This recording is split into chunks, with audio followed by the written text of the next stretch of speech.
بسم اللہ الرحمن الرحیم۔ السلام علیکم ویورز۔ آج کی ویڈیو میں بات کرنے جا رہا ہوں بہت ہی امپورٹنٹ مسئلے کے اوپر اور بہت ہی اہم پریڈکشن، کیونکہ آج کل آپ حالات بھی دیکھ رہے ہیں۔ ترک کے حوالے سے ہم بات کریں گے کہ ترکیوں کا اس وقت جو آپ دیکھ رہے ہیں کہ اسٹیپ ہے، اور باقاعدہ ٹی وی میں ورلڈ نیوز میں آپ کو یہ سننے کو مل رہا ہے کہ ترک جو ہیں وہ دوبارہ اپنی اس سلطنت عثمانیہ کا ریوائول کر رہے ہیں، اور ان کا معاہدہ 2022 میں جا کے ختم ہو رہا ہے، اور اس کے بعد وہ پھر اپنے ملک سے ایک بار باہر نکلیں گے اور ان تمام ممالک کو جو سلطنت عثمانیہ کے انڈر رہ چکے ہیں دوبارہ اپنے زیر نگی کریں گے۔ اور یہاں پہ انٹرسٹنگ بات یہ ہے کہ اس کو میں ظہور امام زمانہ سے کیوں ریلیٹ کر رہا ہوں، تو ترک کے حوالے سے آپ کو بہت بیشتر احادیث مل جائیں گی۔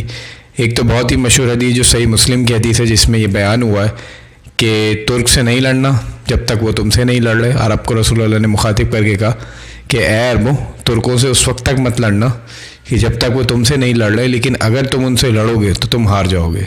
تو وہی بات ہوئی، آگے جا کے ہمیں دکھا کہ عباسیہ خلافت کے بعد ترکوں نے ان سے خلافت لی، اور پھر مسلمانوں کی جو خلافت کا سینٹر بنا وہ عثمانیہ خلافت بنی۔ تو یہ یاد رہے یہاں پہ کہ ترکوں نے 2 خروج کیے اب تک۔ ایک پہلا خروج جو ہوا وہ سلجوق ترک تھے، ان کا مقصد اسلامی خلافت یا اس طرح کا نہیں تھا، وہ ایک رورل ٹائپ آف ڈائنیسٹی تھی، یعنی وہ بس ایک حکومت تھی اور اس کا کوئی مذہب سے ڈائریکٹ تعلق نہیں تھا، کیونکہ ان کے دوران ہلاکو کا بھی وقت چل رہا تھا وہ، اور ان کی حکومت کے دوران آپ کی عباسیہ خلافت بھی موجود تھی۔ تو انہوں نے اس کو اسلام سے ریلیٹ نہیں کیا، لیکن یہ ترکوں کا پہلا خروج تھا۔ اس کے بعد ترکوں کا دوسرا خروج جو عثمانیہ قبیلے کے نام سے، اور پھر عثمانیوں نے آ کے اس کو ٹیک اوور کیا اور عثمانیہ سلطنت عثمانیہ بنی، اور سلطان سلیمان اور سلطان عثمان اس طرح کر کے پورا سلسلہ آیا۔ تو یہ ان کا دوسرا خروج تھا۔ اب جو میں آپ سے بات کرنے جا رہا ہوں تو حدیث میں چوتھے امام زین العابدین علیہ السلام اللہم صلی علی محمد و علی محمد نے فرمایا کہ بغداد پر تاتاریوں کا قبضہ ہوگا۔ اور حدیث میں بیان کہاں سے کر رہا ہوں؟ حدیث میں بیان کر رہا ہوں کتاب الزام الناصب، علامہ حائری اللہ مقاموں کی کتاب ہے۔ تو یہ کتاب آپ نیٹ سے بھی حاصل کر سکتے ہیں، اس کا لنک میں آپ کو ڈسکرپشن میں دے دوں گا۔ اس کی دوسری جلد کے صفحہ نمبر 150 پہ یہ روایت موجود ہے کہ جس میں چوتھے امام یہ فرما رہے ہیں کہ بغداد پر تاتاریوں کا قبضہ ہوگا۔ یعنی یہاں پہ تاتاریہ سے حاشیے میں جو عالم نے اس کی تفسیر لکھی ہے، تو تاتاریوں سے مراد ترک ہیں۔ اور ایک دوسری حدیث بھی حاشیے میں رسول اللہ کے حوالے سے مینشن کی گئی ہے کہ رسول اللہ نے فرمایا کہ ترک جو ہیں وہ 3 بار خروج کریں گے۔ تو ابھی آپ نے دیکھا ہوگا کہ ویڈیو کے سٹارٹ میں نے آپ کو بتایا کہ پہلا خروج سلجوق ترک نے کیا، دوسرا عثمانیہ، اور اب جو آپ یہ ترکوں میں ایکٹیویٹی دیکھ رہے ہیں اور یہ دوبارہ ریوائیو کرنا چاہ رہے ہیں، یہ دوبارہ سلطنت عثمانیہ کو سٹارٹ کرنا چاہ رہے ہیں۔ انہوں نے صوفیہ مسجد کا بھی دوبارہ اس کو سٹارٹ کیا ہے، وہاں جا کے نماز ہوئی، وہاں پہ اذان ہوئی، اور وہاں سے انہوں نے اعلان کیا کہ ہم اپنے ریوائول کی طرف آ رہے ہیں، ری ایمرج کر رہے ہیں۔ تو یہ اپنے خروج کی تیسری تیاری کر رہے ہیں، اور یہ تیسری تیاری علامات ظہور امام زمانہ سے متعلق ہے، کیونکہ امام نے فرمایا کہ یہ جو تیسرا خروج ہوگا یہ جا کے مل جائے گا سفیانی کے خروج سے۔ یعنی یہاں پہ یہ بات واضح نہیں ہوئی ہے کہ یہی سفیانی کی مدد کریں گے یا یہ سفیانی کے ساتھ ہوں گے، نہیں، بٹ یہ جا کے متصل ہو جائے گا خروج سفیانی سے۔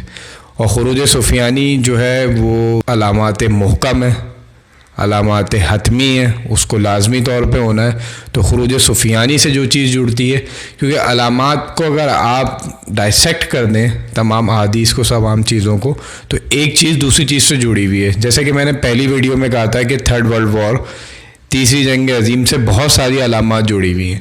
تو اگر ایک بڑی آیت کبریٰ، ایک بڑی علامت پوری ہوتی ہے، تو یہ ڈیفینیٹ ہے کہ اس کے پیچھے بہت ساری چھوٹی چھوٹی علامت پوری ہو رہی ہوں گی، اور اس کے بعد بھی بہت ساری چھوٹی چھوٹی علامت پوری ہو جائیں گی۔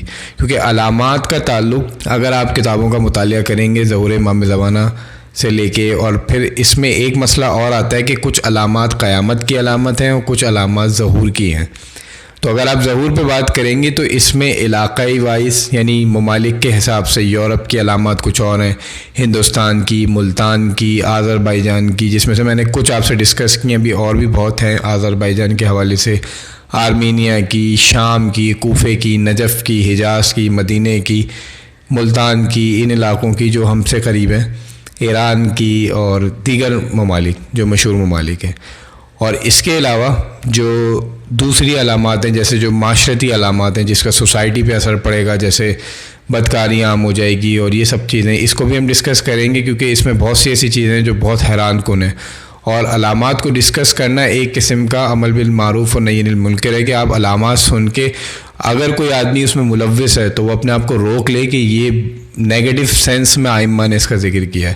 کیونکہ بہت سی چیزیں ایسی آئیں گی جس پہ میں بھی ویڈیو بنانا چاہ رہا ہوں، تو بہت سی ایسی چیزیں آئیں گی لوگ سمجھیں میں کوئی فتویٰ دے رہا ہوں یا میں کسی چیز سے روک رہا ہوں. نہیں، میں صرف اس کو ایز کوٹڈ بیان کر رہا ہوں انورٹڈ کاماز میں.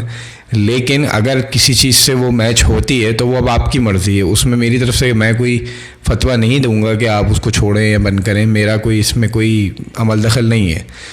تو ترک کے حوالے سے ایک بات ویڈیو کے اینڈ میں اور کرتا چلوں جو مجھے دل میں جا کے چبھی ہے اور میں نے سوچا میں آپ لوگوں کو ضرور اس ویڈیو میں اس پہ بات کروں. وہ یہ ہے کہ علامہ ڈاکٹر ضمیر اختر نقوی نے ایک تقریر کی تھی جس میں آپ نے بتایا تھا کہ تمام ممالک کے جو نام ہیں، جس میں یورپ کا نام جو یورپ رکھا گیا وہ حضرت نوح کے بیٹے یورپ کی وجہ سے، روس کا نام جو روس ہے وہ حضرت نوح کے ایک بیٹے روس کی وجہ سے. تو لوگوں نے اس کا کافی مذاق بنایا اور اس کا کافی کھیل بنایا.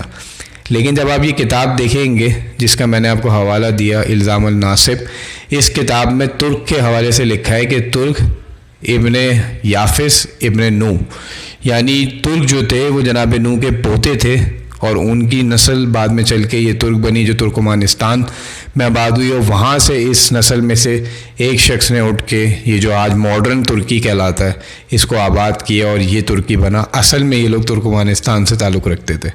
تو یہ حضرت نوح کے پوتے تھے اور یہ بات یہاں سے بھی کنفرم ہوتی ہے، ویریفائی ہوتی ہے. اور بھی اس کے حوالے موجود تھے. تو بہت افسوس کے ساتھ مجھے کہنا پڑے گا کہ علم صرف کتابوں میں ہی اگر رہ جائے گا تو پھر عوام کی زبانوں پہ سوائے جہالت کے اور کچھ نہیں ہوگا. تو کسی عالم کا یا کسی بھی علمی بات کا مذاق اڑانے سے پہلے بار بار سوچا کیجئے کہ آپ اپنی جہالت کا اور اپنے ایک تسلسل، علم کے تسلسل کا انکار کر رہے ہیں اور اس کا کوئی فائدہ نہیں ہے. چیزیں کتابوں میں موجود ہیں، پڑھنے والے جاننے والے ان باتوں کو جانتے ہیں. تو آج کی اس ویڈیو میں اس حد تک بات ہوئی کہ ترک کے حوالے سے یہ جو اپنے تیسرے اقدام کی کوشش کر رہے ہیں، یہ ظہور امام مہدی کی ایک خوشخبری ہے کہ ترک اپنے ملک سے پھر نکل پڑیں گے اور اپنے تیسرے خروج کی جانب ترک اس وقت آپ کو دکھ رہے ہیں. تو یہ ہمارے لیے ایک قسم کی خوشخبری بھی ہے اور دنیا جو ہے وہ اپنی اختتام کی طرف جا رہی ہے.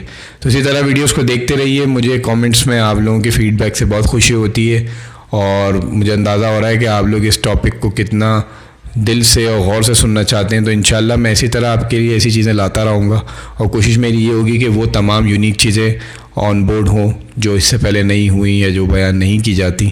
تو ایک ویڈیو بہت محنت سے بن رہی ہے اور بہت زیادہ ہر چیز کو پرکھ کے میں آپ کے سامنے بیان کر رہا ہوں.